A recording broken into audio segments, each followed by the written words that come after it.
इसमें सभी की इच्छाएं पूरी करने का सामर्थ्य है और सारे क्रियाशील पदार्थों, क्रियाशील जीव जंतु और क्रियाशील व्यक्तियों में क्रिया का सामर्थ्य देते हुए, जिसके सामर्थ्य में तनिक भी कमी नहीं होती, ऐसे पूर्णमद पूर्णमिदं पूर्णात् पूर्णमुदच्यते परमात्मा की हम उपासना करते हैं। जो इच्छित वांछित देते हुए भी स्वयं इच्छा रहित है, स्वयं वांछा रहित है, ऐसे परमेश्वर का हम सुमरन करते हैं, पूजन करते हैं, ध्यान करते हैं और अपने हृदय में विशेष उनका प्रागट्य चाहते हैं, आवाहन चाहते हैं, उसका प्रकाश और प्रेरणा चाहते हैं। इस प्रकार आप पूजा करके उस सर्वेश्वर को प्रार्थना करना। शब्द चाहे वही के वही न हो, लेकिन भाव आपका वो जानता है। जो वाप्ति अप्रतीत इंद्रियातीत शुद्ध अंतःकरण में प्रकाशित होता है, जो हिंसा करने में समर्थ है, हिंसा करने में समर्थ है जो परमेश्वर, उससे आप प्रार्थना करिए कि हमारे दिल में भी हिंसा करिए, हमारे काम क्रोध लोभ मोह शोक और अज्ञान को आप स्वाहा करिए। हे अज्ञान और विकारों के नाशक, तुम्हें नमस्कार है। हे संस्कारों और शुद्ध भाव के पोषक, तुम्हें प्रणाम है। हे प्रलय करता और प्रलय रहित, तुझे प्रणाम है। हे वृद्धि करता सृष्टि करता, सृष्टि हरता भरता भोगता, तुम्हें प्रणाम है। हे सूक्ष्म प्रकृति, हे स्थूल प्रकृति, हे कारण प्रकृति के अधिष्ठान आधार, स्थूल सूक्ष्म और कारण से रहित और उनमें व्याप रहे सर्वेश्वर, तुम्हें हमारा प्रणाम है। हम में हमारापन न रहे, हम में हमारापन बोलने का, जहां से सत्ता स्फूर्ति लेता है मन, वो मन तुम्हारे में एकाकार हो, इसलिए हमारा तुम्हें प्रणाम है। इस प्रकार सच्चिदानंद सर्वेश्वर परमेश्वर को अपनी टूटी फूटी भावनाओं, टूटी फूटी भाषा से, जैसे बच्चा टूटी फूटी बोली में बोलता है तो माँ बाप उसके ग्रामर का ख्याल नहीं रखते, लेकिन उस पर वात्सल्य बरसाते, ऐसे ही वात्सल्य बरसाने वाले गुरुवर और भगवान, तुम्हें प्रणाम है। इस प्रकार आप प्रार्थना, उपासना और पूजा फिर से करते ही रहे, क्योंकि वो गुरु पूनम का दिन है। और दिनों की अपेक्षा पूर्णिमा के दिन प्राकृतिक व्यवस्था में परिवर्तन प्रत्यक्ष है। सूर्य के, चंदा के सीधे किरण उस दिन अधिक पड़ते हैं। खारे विशाल समुद्र में भी भरती आती है विशेष।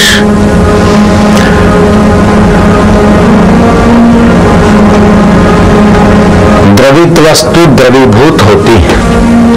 जलीय विभाग वाली वस्तु में द्रवीभूत होने की विशेषता होती है। तो आपके सप्त धातुओं में भी उस दिन विशेष द्रवितता होती है।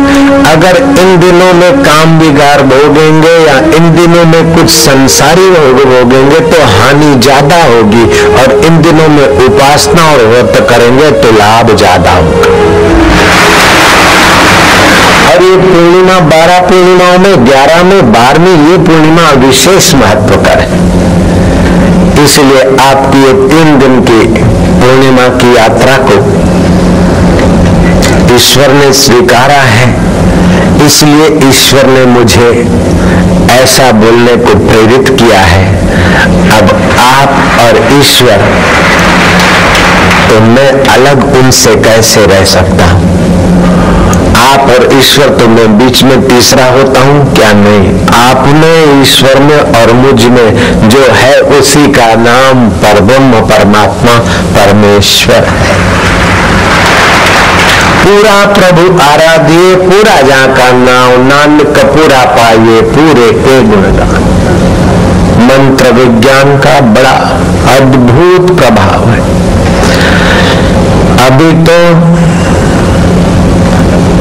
यंत्र विज्ञान के युग में जीते हैं। स्थूल आंखों से दिखे उसी को हम प्रमाण मानते हैं, लेकिन स्वप्न स्थूल आंखों से नहीं दिखता है। गहरी नींद का अनुभव स्थूल आंखों से नहीं दिखता।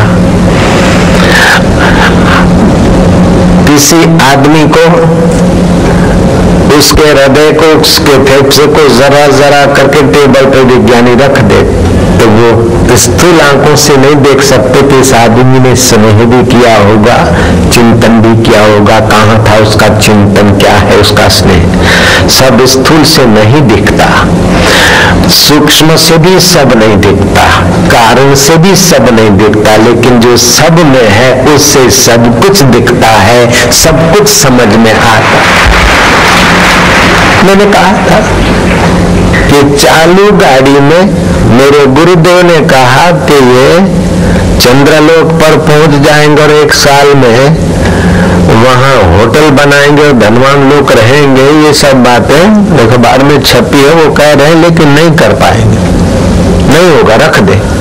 बड़े अधिकार पूर्वक कहा और कुछ ही सेकंडों में कहा। उसने सुना और बापू ने, जो सर्वेश्वर परमेश्वर ओमकार जिसका स्वाभाविक ध्वनि है, उस ओमकार की आकृति मैंने ओमकार के अर्थ में गोता मार के बोल दिया। ये ऐसा नहीं होगा। आज तक तो हमने नहीं देखा सुना, 29 साल हो गए उस बात को। प्रणव सर्व वेदेषु, वेदों में जो ओमकार है वो मेरा स्वाभाविक स्वरूप है। ओमकार के बिना के जो मंत्र है वो अपूर्ण और अधूरे माने जाते हैं। ओमकार पूर्णता बख्शने वाला मंत्र शक्ति गजब की है। जो समाज से ठुकराया गया हो, कुटुंब से ताड़ित हो गया हो, धंधे रोजगार में विफल हो गया हो, शरीर में हार गया हो, मन से हार गया हो, बुद्धि से बुद्धों की कतार में धकेल दिया गया हो, ऐसा व्यक्ति भी मंत्र भगवान की शरण जाए, सुबह और शाम जाप चालू कर दे तो ठुकराने वाले उससे प्रेम करने लगेंगे, मूर्ख कहने वाले उससे सलाह मांगने के लिए तैयार हो जाएंगे। वो ऐसी ऊंचाइयों पे देखते देखते कुछ महीनों में ही पहुंच सकता है।